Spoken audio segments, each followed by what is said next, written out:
Hello everyone and welcome back to another video on my YouTube channel. What I'm going to do in today's video is focus your attention on some common mistakes made by students while speaking English that I want you to avoid like the plague. So let's get started. The first most common mistake made by students is using plural verbs after indefinite pronouns like everyone, everything, someone, something, no one, nothing. Let me give you an example. We never say everyone are happy. We always say everyone is happy. Or we never say everything are expensive. We always say everything is expensive. So always keep in mind that after indefinite pronouns like everyone, everything, no one, nothing, someone, something, these indefinite pronouns, we always use the singular form of verbs, not the plural form. Some more examples. Everything looks beautiful. We never say everything look beautiful. Or everyone needs money. We never say everyone need money. So that was the first point.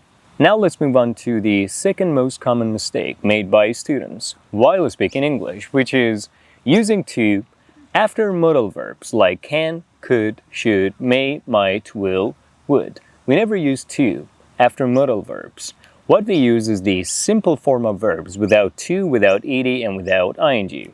For example, we never say she should to speak English. We say she should speak English. Or we never say I can to drive. We say I can drive. I know it may sound easy on the outside, but I've seen thousands of language learners making these mistakes consciously or subconsciously while speaking English. When they speak English, they do not notice the mistakes that they make, but when you look at them on the outside and listen to them speak English, you just realize that they're making these mistakes. So, as a language learner, you may not notice these mistakes that you might be making while speaking English, so you gotta avoid them as much as you can. The third most common mistake made by language learners is using ing form of verbs, or using verbs with ing after modal auxiliary verbs. We never use verbs with ing after modal verbs.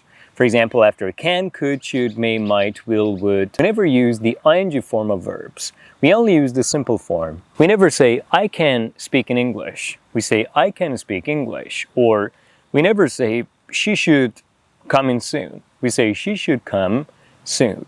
So do your best and go all out to make sure that you're not making this common mistake, because I've seen thousands of language learners making this mistake. You may not notice making this mistake, but when someone listens to you speaking English on the outside, they notice all these mistakes that you make and they can easily recognize them.